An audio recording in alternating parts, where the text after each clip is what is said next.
एक गांव में आदित्य नाम का गरीब किसान रहता था। आदित्य मेहनती और ईमानदार था, लेकिन उसकी किस्मत हमेशा उसके खिलाफ रहती। यह गांव हरे भरे और मेहनतकश किसानों के लिए जाना जाता था, पर समय ने यहाँ के किसानों को मुसीबत में डाल दिया। उसमें से आदित्य भी एक था। हर सुबह वह अपने खेत में काम करने के लिए जाता, पर उसका संघर्ष कभी खत्म नहीं होता। गांव में बहुत समय से बारिश नहीं हुई थी, जिसकी वजह से गांव के सारे किसान परेशान थे। आदित्य खेत से शाम को घर आया। उसकी माँ रुक्मणी ने आदित्य से कहा, बेटा, मैंने तुम्हें हमेशा मेहनत करते देखा है। भगवान तुम्हारे मेहनत का फल तुम्हें जरूर देंगे। पर मैं देख रही हूँ तुम्हारा चेहरा चिंता से भरा हुआ है। क्या हुआ? माँ, मैं क्या करूँ, हर बार फसल खराब हो जाती है। ना समय पर बारिश होती है और ना ही जमीन उपजाऊ है। मुझे डर है मैं तुम्हें और इस परिवार को इस हालात से कैसे बाहर निकालूं। बेटा, तुम हार मत मानो। कभी कभी रास्ता कठिन होता है, पर सफलता उसी को ही मिलती है जो मुसीबत के समय मेहनत करना नहीं छोड़ता। आदित्य ने अपने पिता की बात मानी, लेकिन फिर भी उसकी चिंता कम नहीं हुई। गांव के कई किसान अपनी फसल खराब होने से परेशान थे। गांव में कन्हैया नाम का एक जमींदार था, जो बहुत ही लालची था। उसके पास पानी की हर सुविधा थी। वह गांव के गरीब किसानों से काम करवा कर तरह तरह की सब्जियां उगाता और उसे बाजार में बड़े पैमाने पर बेचता। एक रात गांव में भारी वर्षा हुई। अगले दिन सुबह होते ही सभी किसान अपने खेतों में पानी देखकर बहुत खुश हुए। इतने दिनों बाद इस गांव में बारिश हुई है। लगता है भगवान ने हमारी सुन ली। इससे हमारी फसल अच्छी होगी और हमें भूखा नहीं रहना पड़ेगा। आदित्य भी अपने खेत की तरफ जाता है और खेत में बीज बो देता है। ऐसे ही कुछ महीने बीत जाते हैं। आदित्य के खेत में पैदावार अच्छी हुई और फसल भी पककर तैयार हो गई। अपनी मेहनत को सफल होता देख आदित्य बहुत ही खुश हुआ।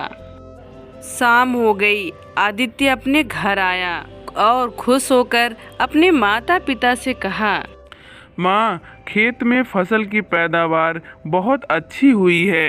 अब हमें भूखे नहीं रहना पड़ेगा। पिताजी, आपने सत्य कहा था। हम मनुष्य को मेहनत करना नहीं छोड़ना चाहिए, चाहे परिस्थिति कैसी भी हो। आदित्य की बात सुनकर उसके माता पिता मुस्कुराने लगे। अगले दिन सुबह होते ही गांव का एक आदमी आदित्य के घर आया और उसे घर के बाहर आवाज देकर बुलाने लगा। आदित्य, ओ आदित्य, कहाँ हो भाई? आदित्य आवाज सुनकर घर के बाहर आया। क्या हुआ भाई, तुम घबराए हुए क्यों हो और इस प्रकार मुझे क्यों बुला रहे हो? आदित्य, बहुत बड़ा अनर्थ हो गया। अनर्थ हो गया? आदित्य, तुम्हारे खेत में आग लग गई है और सारी फसल जल गई है। इतना सुनकर आदित्य के पैरों तले जमीन खिसक गई और वह घबराते हुए बोला, ये तुम क्या कह रहे हो? ऐसा नहीं हो सकता।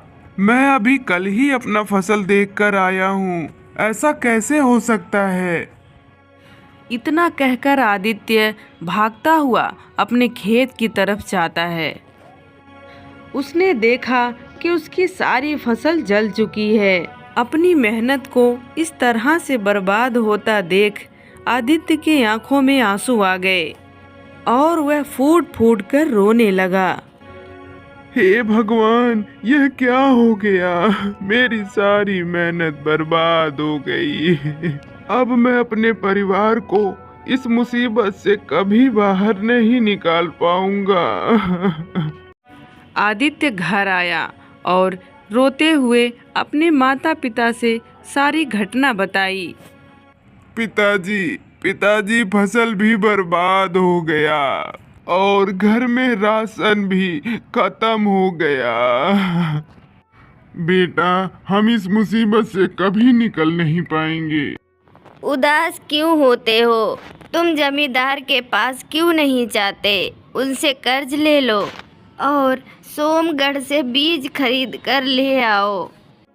आदित्य ने अपने माँ की बात मानी और जमींदार के हवेली पर चला गया और सारी घटना जमींदार को बताई। जमींदार साहब, मुझे बीज खरीदने के लिए कुछ कर्ज चाहिए। तुम्हारे साथ बहुत बुरा हुआ। देखो आदित्य, मुझे कर्ज देने में कोई आपत्ति नहीं है। अगले महीने मेरे बेटी का ब्याह है। अगर तुम 1 महीने में मेरा सूद समेत कर्ज वापस कर देते हो तभी मैं तुम्हें कर्ज दे पाऊंगा। आदित्य गहरी सोच में डूब गया क्योंकि उसके पास बीज खरीदने के लिए भी पैसे नहीं थे। उसने अपनी सारी जमा पूंजी पिछले फसल में लगा रखी थी। कुछ देर बाद आदित्य सोचते हुए बोला, जमींदार साहब, मैं आपका कर्ज समय पर और सूद समेत लौटा दूंगा। हाँ, ये हुई ना बात। जमींदार ने आदित्य को कुछ स्वर्ण मुद्राएं पकड़ा दिए। वह स्वर्ण मुद्राएं लेकर आदित्य अपने घर पर आ गया।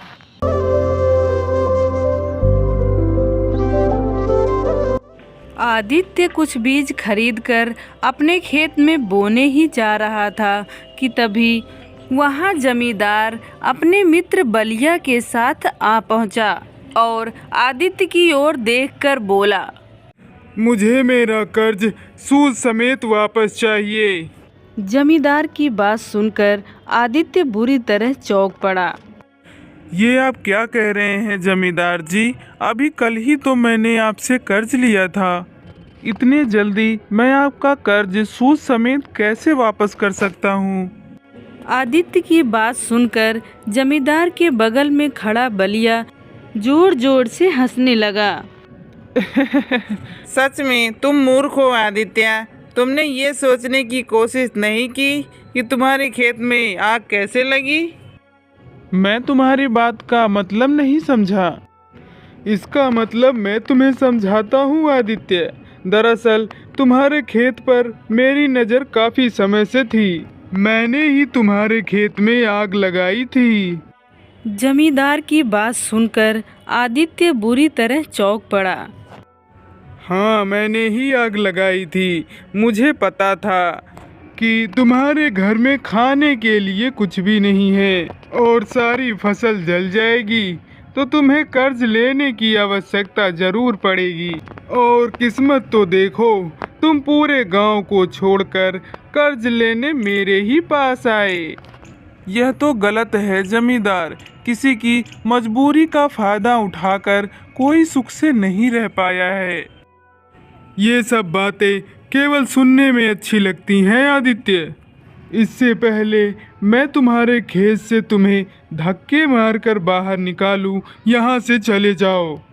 आज से यह मेरा खेत है, क्योंकि मैं जानता हूँ तुम मेरी रकम सूद समेत 7 जन्मों तक नहीं चुका सकते। आदित्य समझ गया कि जमींदार की उसकी खेत पर बुरी तरह से नीयत खराब हो चुकी है। आदित्य निराश होकर आंखों में आंसू लिए अपनी घर की ओर चल पड़ा। आदित्य दुखी मन से जंगल के रास्ते रोते हुए घर जा रहा था। उसी जंगल में एक साधु बाबा अपनी तपस्या कर रहे थे। आदित्य को रोता हुआ देखकर उससे पूछा, क्या हुआ? तुम रो क्यों रहे हो? आदित्य रोते हुए साधु को सारी घटना बताते हुए बोला, मेरे घर में खाने के लिए कुछ भी नहीं है और जमींदार ने मेरा खेत भी छीन लिया। तुम्हारे साथ वास्तव में बहुत बुरा हुआ है। यदि तुम्हारे साथ इतना बुरा नहीं हुआ होता तो मैं एक चीज़ तुम्हें कभी नहीं देता। कौन सी चीज़ साधु महाराज? एक ऐसी चीज जिससे तुम्हारी भूखमरी दूर हो सकती है और तुम इतने धनवान हो सकते हो जिसकी तुम कल्पना भी नहीं कर सकते। साधु की बात सुनकर आदित्य चौंक पड़ा और बोला, मेरे घर की भूखमरी ठीक हो जाए, धन का क्या है, वो मैं मेहनत करके भी कमा सकता हूँ।